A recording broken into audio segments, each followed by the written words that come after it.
My name is Donna Brady, and I was 32 years old when the man I thought I was building a future with decided to end it publicly, cruelly, and without warning. But this story didn't begin at his graduation party. It began 4 years earlier when he was broke, exhausted, and desperate for a second chance at a life he couldn't afford on his own. I met Timothy Wright when he was 23 and working 2 jobs just to stay afloat. He dropped out of college after his freshman year because his parents couldn't help financially anymore and student loans terrified him. He was exhausted in that bone-deep way you only see in people who've been surviving instead of living. We met through mutual friends, started talking, and within weeks, I could tell he wasn't lazy or aimless. He was driven, just trapped. Timothy talked about marketing like it was oxygen, campaigns, branding strategies, consumer psychology. His eyes lit up every time, and I fell for that fire, hard. 6 months into dating, he admitted he was stuck. He could either wait another 2 years to save enough money to go back to school, or take out crushing student loans that would follow him into his 30s. He asked me what I thought. I told him the truth. I told him I could help. At the time, I was doing well. I worked in tech, got in early, made smart investments. I had no debt, owned my condo outright, and earned more than enough to be comfortable. When Timothy asked, half joking, "How much help are we talking?" I didn't hesitate. "All of it," I said. "You focus on school. I'll handle the rest." He cried. Actually cried. Said no one had ever believed in him like that. But here's the thing this matters. I'm not naive. My father was destroyed in a divorce where he paid for his ex-wife's education, and she left him the month after passing the bar, took him for everything. I grew up watching that fallout. I learned early that love doesn't cancel accountability. So I told Timothy there would be paperwork, not because I didn't trust him, but because I trusted myself. We went to a lawyer together, drew up proper loan agreements, 3% interest, repayment starting 1 year after graduation. Everything notarized, everything clean. Timothy didn't resist. He thanked me for being responsible, said it made him respect me more. Over the next 4 years, I paid for everything. Tuition, rent, utilities, textbooks, a laptop, car repairs, an emergency dental surgery. Every payment logged, every agreement updated and signed each semester. I kept digital and physical copies in a dedicated folder. Did I think I'd ever use them? No. I thought we'd get married. I thought the loans would eventually be meaningless paperwork in a drawer. Life was good. We talked about moving in together after graduation. His family adored me. His mother would tear up thanking me for saving her son's future. They called me the best thing that ever happened to him. Graduation was supposed to be our victory lap. I helped pay for the party too. A big one. Over 100 guests. His family, his friends, my coworkers. Open bar. Catered food. I even gifted him a professional camera, wrapped and ready. I remember standing there that night watching him laugh with his classmates thinking we did it. I just didn't know who we really were yet. People love to say money doesn't matter in relationships. That love is enough. That commitment makes everything else fade into the background. I believed that once too. For 4 years, I believed it so deeply that I structured my entire life around supporting Timothy Wright emotionally, financially, and quietly without ever making it feel like a debt between us.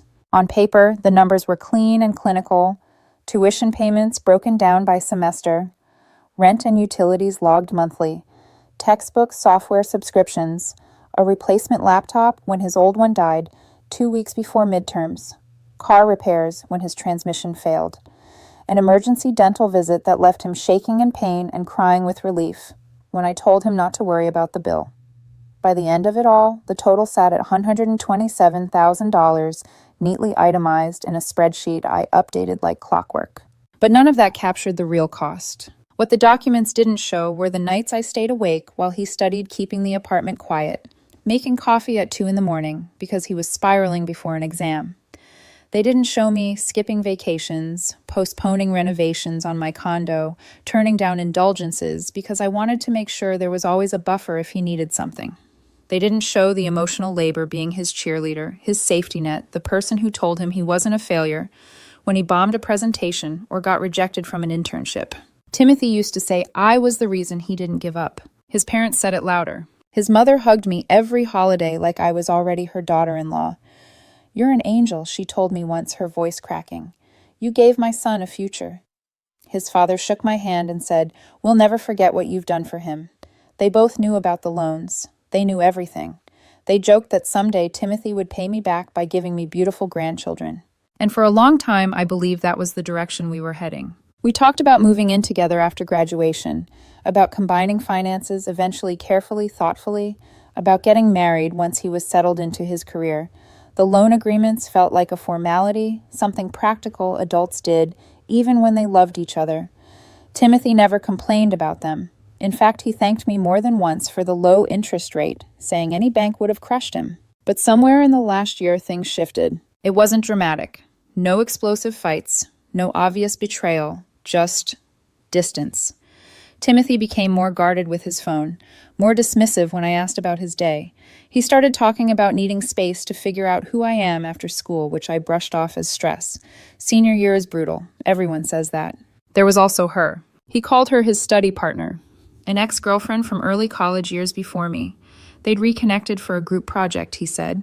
It was harmless. She was smart, helpful, already in the program when he returned. I didn't love it, but I trusted him. After all, I was the woman who had bankrolled his entire education. Why would he risk that? Graduation approached fast. Timothy was distracted but excited. The party planning fell mostly on me. Venue deposit, catering choices, open bar package. I paid for the space $3,200 and didn't add it to the loan. I told him it was a gift. He smiled, kissed my forehead, said I was incredible. The night of the party, I stood in the crowd watching him shake hands, laugh, pose for photos. His family beamed with pride. His friends slapped him on the back. I felt satisfied, like every sacrifice had led to this moment. When Timothy took the microphone for his speech, I smiled, ready to hear the thank yous. Maybe even something about us. Maybe a hint at the future. I had no idea that the next few minutes would erase 4 years in front of everyone I knew. Timothy cleared his throat and tapped the microphone, the familiar squeal cutting through the music and chatter. The room slowly quieted. Glasses were set down. Conversations faded. More than 100 faces turned toward him, expectant, smiling, proud. I stood near the back close enough to see his expression clearly. He looked calm, confident, almost rehearsed. "Thank you all for coming," he began. "This journey hasn't been easy, and I couldn't have done it without so much support." Polite applause followed. I smiled, my chest warm. I expected my name next, or at least a glance in my direction. Instead, he kept going. "This feels like the right moment for new beginnings." Something in my stomach tightened, just slightly, a flicker of anticipation. For half a second, I wondered absurdly if he was about to propose. Timothy had never been traditional, but he liked symbolism. A graduation party, a room full of family, a fresh start. Then he said it. "I'm breaking up with my girlfriend." The room didn't just go quiet, it froze. I heard someone near me inhale sharply. A glass slipped from someone's hand and shattered on the floor. My own ears rang as if a pressure wave had hit me. Timothy didn't look at me. He kept talking. "She's been amazing, truly," he said, voice steady. "But I've realized that she's been holding me back. I'm stepping into my career now, and I need someone on my level, someone who challenges me intellectually, someone who's growing in the same direction." I couldn't breathe. My face felt hot, then cold. 4 years collapsed into a single sickening moment. This wasn't just a breakup. This was an execution. Public, deliberate. Then he gestured into the crowd. "I want to be honest about where my heart is. This is Lena, my study partner from senior year. We've connected on a deeper level, and we're going to see where this goes." A woman stood up slowly, eyes wide, clearly unprepared to be thrust into the spotlight. Lena, his ex-girlfriend, the one I'd been told not to worry about. A few people clapped, unsure, awkward. Most didn't move at all. I looked toward Timothy's parents. His mother was smiling, beaming actually, like this was exactly how the night was supposed to unfold. That hurt more than anything he said. I stood there for what felt like an eternity, but was probably 10 seconds. Long enough for the initial shock to pass, long enough for the pain to land, and long enough for something colder to slide into place behind it. Clarity. Timothy finally looked at me. His expression softened, almost relieved, as if he'd expected screaming. Tears. A scene. I stood up instead, smiled. "Congratulations," I said, my voice calm enough to shock even me, "on the degree and the new relationship." The room collectively exhaled. Timothy smiled back, visibly relaxing. Thank you for understanding, Donna. You're a good woman. You'll find someone. Oh, I'm sure I will, I said. I took a step toward him, then paused. Before I go, though, I added lightly, I just need you to sign something real quick. Confusion flickered across his face. What? I pulled out my phone, opened a folder labeled Loan Agreements, and turned the screen toward him. Just acknowledging receipt of your loan payoff schedule, I said. You know the $127,000 I loaned you over the last 4 years. Repayment starts 1 year from today per our agreement. Monthly payments of $1,847 for 7 years. The color drained from his face so fast it was almost impressive. What are you talking about? He whispered. The loans, I replied, still smiling. You signed agreements every semester. 3% interest. Very generous. Here's the full accounting. I airdropped the document to his phone. I watched his hands shake as he accepted it. I watched Lena lean over his shoulder and grab the phone. Is this real? She asked, her voice tight. Very, I said. All legally binding.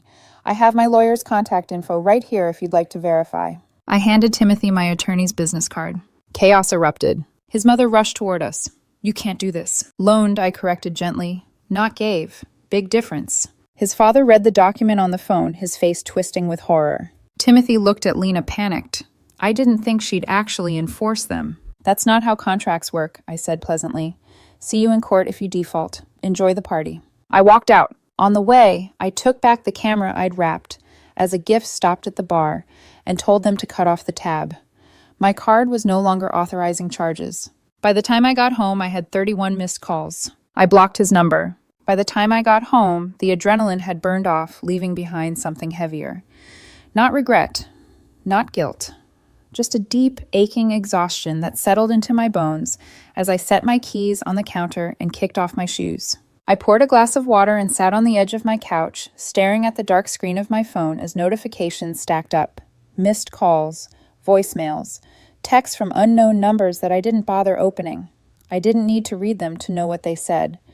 Shock turns to anger fast when people realize consequences are real. I slept anyway. For the first time in months, I slept without waiting for a late-night text from Timothy asking if I could proofread something or calm him down before a presentation. The next morning, my phone buzzed at 8:12 a.m. It was Timothy's father. I hadn't blocked him. We need to talk about what you did last night, he said. The moment I answered, his voice tight and controlled, in the way people get when they're barely holding themselves together. I enforced a legal agreement, I replied calmly. You ambushed him, he snapped. You humiliated him. I almost laughed. He dumped me in front of 100 people, after I paid for his education. If we're keeping score, I think he started the humiliation. She's our daughter, he said, slipping, then correcting himself. He's our son. You can't seriously expect him to pay that back. That's exactly what I expect, I said. That's what loan agreements mean. He doesn't even have a job yet, which is why repayment doesn't start for a year. He has 12 months to figure it out. Employment usually helps. He tried guilt next. Told me I was vindictive, that I trapped Timothy, that no decent woman would do this. I reminded him quietly that his son had made a calculated decision to publicly discard me after taking 4 years of support. Then I hung up. On Monday, my lawyer called. Well, she said, audibly amused. Your ex has hired an attorney. Already, I asked. Already. They're claiming the loans were actually gifts because you were in a relationship. I laughed then. I couldn't help it. That argument won't survive first contact with a judge, my lawyer said. He signed notarized agreements. Multiple. This is legally laughable. We sent back copies of all 6 loan agreements, plus the amendments, plus screenshots of text messages where Timothy thanked me for the generous interest rate. His lawyer went silent after that. Tuesday morning, his mother showed up at my condo. Building security called to ask if I knew the woman screaming through the intercom. I didn't answer it. Security escorted her out, while she shouted that I was ruining her baby's life and that I'd regret this. That afternoon, I got an email from Lena. Subject line, we need to talk woman to woman. She wrote that she hadn't known about the loans, that the debt was a lot, and that she needed to reconsider the relationship. She suggested boldly that I forgive the loans to give Timothy a chance at happiness. I replied with 3 words, not my problem. That night, she broke up with him. According to a mutual friend, Timothy lost it, screamed, cried, accused Lena of being shallow. Said she only cared about money. The irony was almost poetic. Wednesday brought the mediators. Friends calling to help, asking if I could reduce the amount, forgive part of it. Be the bigger person. Why, I asked one of them. Because you loved him. Loved, I corrected. Past tense. Thursday was when Timothy's mother made the biggest mistake of all. She called my mother. My mother listened, then she spoke calm, firm, and devastating. My daughter loaned your son $127,000 at an extremely generous rate. He accepted it, signed for it, and then publicly humiliated her. If you raised him to think legal agreements don't matter, that's on you. She hung up. My mom called me afterward laughing. That woman is unhinged. Friday morning, I was served. Timothy was suing me for financial coercion and emotional distress. He was asking for $250,000. My lawyer called within minutes. This lawsuit is dead on arrival, she said. But now we counterclaim, and this gets expensive for him. I told her to proceed. By the end of the week, the story had spread. Friend groups fractured. People chose sides. Timothy's job offer was rescinded after his lawsuit came up in a background check. He blamed me publicly. My lawyer took screenshots. The consequences were only just beginning. By the time Monday rolled around, it felt like my life had split into two parallel tracks. In one, I still went to work, answered emails, drank coffee, sat in meetings, nodded at the right moments. In the other, my phone buzzed constantly with updates from my lawyer, screenshots of social media posts, forwarded messages, and increasingly frantic attempts from Timothy's side to regain control of a situation he had set on fire and then panicked when it burned too hot. The lawsuit was officially filed that morning. Financial coercion, emotional distress, manipulation under false pretenses. $250,000. When my lawyer walked me through it line by line, I felt something unexpected. Not fear, not even anger, but embarrassment. For him. The claims were sloppy, emotional, contradictory. They painted Timothy as a helpless victim with no agency, despite 4 years of signed, notarized agreements and documented conversations acknowledging the loans. This reads like it was written to scare you, my lawyer said flatly. Not to win. So what happens next, I asked. We file a motion to dismiss with prejudice, she replied. Meaning if the judge agrees, and they will, he can't refile. And then we counterclaim for the full loan amount plus legal fees. He made this expensive on purpose. He doesn't get to walk away from that. I approved it without hesitation. That week was when the pressure campaign really began. Timothy's parents emailed, called, texted. His mother wrote long, rambling messages about how I'd shattered their family, how Timothy wasn't sleeping, how I should show compassion. His father tried a softer tone, asking if we could handle this privately like adults. I didn't respond to any of it. Mutual friends kept trying too. 3 different people, 3 variations of the same conversation. You're technically right, one of them said. But morally, moral would have been breaking up with me in private, I replied, before using me to fund your future. Another friend told me this was making me look bad. To who, I asked.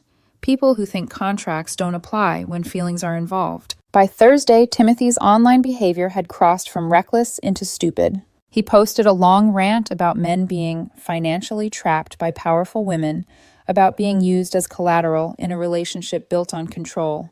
He never named me, but it didn't matter. Anyone who knew us knew exactly who he meant. My lawyer texted me one word: screenshot. We added it to the counterclaim as evidence of defamation and harassment. Behind the scenes, his life was unraveling faster than mine ever did. The job offer he'd been celebrating quietly disappeared. Not because I contacted anyone, but because hiring managers don't love candidates who are actively suing someone they were romantically involved with, especially when the lawsuit looks vindictive and poorly grounded. According to a friend still in his orbit, Timothy blamed me for everything, said I'd ruined his career, his reputation, his mental health. He never mentioned the 4 years I spent making sure he never had to choose between rent and tuition. Friday afternoon, my lawyer called again. Judge scheduled the hearing for the motion to dismiss, she said. 3 weeks from now. I let out a slow breath. So this ends soon? This phase does, she replied. After that, it's about money. That weekend, something shifted inside me. The anger faded. The hurt dulled. What remained was a quiet, almost clinical resolve. I wasn't doing this out of spite anymore. I was doing it because I refused to be rewritten as the villain in a story where I had been generous, transparent, and betrayed. Timothy chose a public stage when he ended things. Now he'd have to stand on another one without applause. The courthouse was colder than I expected. Not physically, I mean emotionally. Fluorescent lights, gray walls, people sitting on hard benches pretending not to stare at each other. I arrived early with my lawyer dressed simply but deliberately. I didn't want to look aggressive. I wanted to look like exactly what I was, someone who showed up prepared. Timothy arrived 15 minutes late. He wore jeans, not even nice ones, faded, wrinkled, paired with a jacket that didn't quite fit. Beside him was his attorney, a young man who looked like he'd rather be anywhere else. They avoided my eyes as they passed. Timothy's mother trailed behind them, whispering furiously, her face already red. The judge called the case promptly at 2. My lawyer stood first. She didn't dramatize anything. She didn't raise her voice. She simply laid the facts on the table one by one. 6 separate notarized loan agreements. 4 years of documented payments. Text messages confirming understanding and acceptance of terms. A public breakup initiated by the plaintiff. Your Honor. She concluded this lawsuit is retaliatory. There is no evidence of coercion. There is overwhelming evidence of informed consent. Timothy's lawyer stood. He tried to argue vulnerability, financial pressure, emotional influence. He spoke in broad terms, leaning heavily on feelings and implication.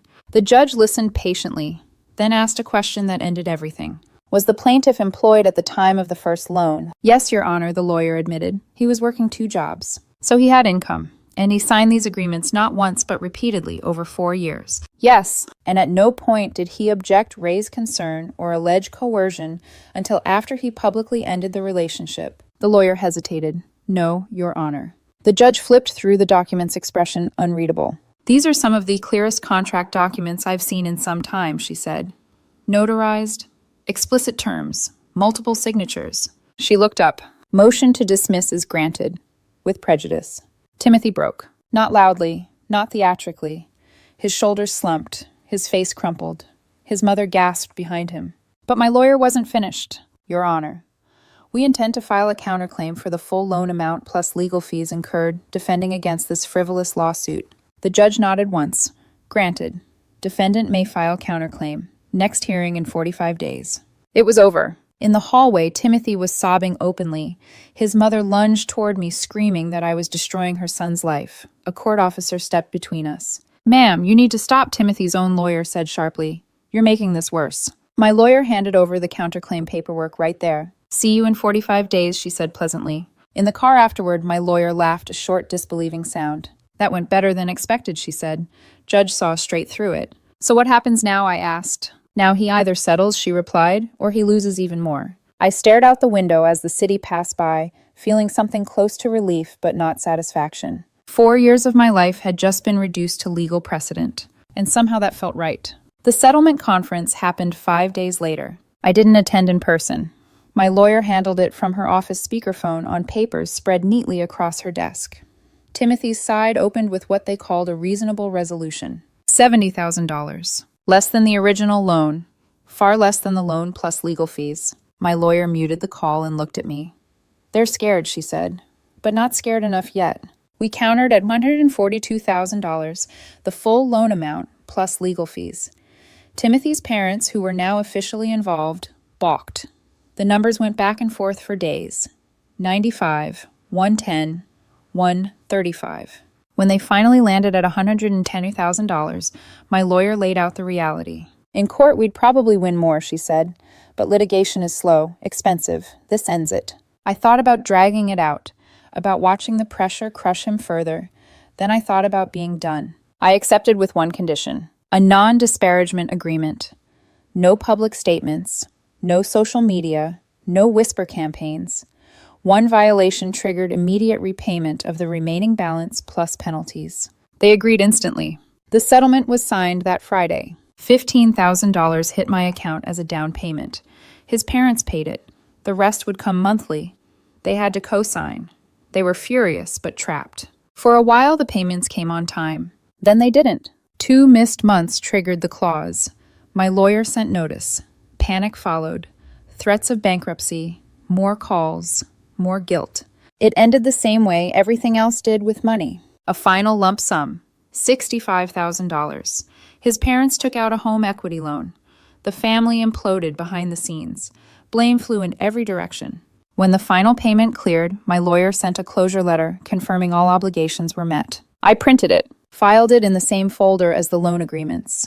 And that was it. I ran into Timothy once, months later. He worked at a phone store in the mall. We made eye contact. He looked away. I felt nothing. Not anger, not triumph, just distance. That's how I knew it was over. People asked if it was worth it. The money helped. I invested it. But that wasn't the point. The point was that I refused to be rewritten as a fool. I refused to let generosity be mistaken for weakness.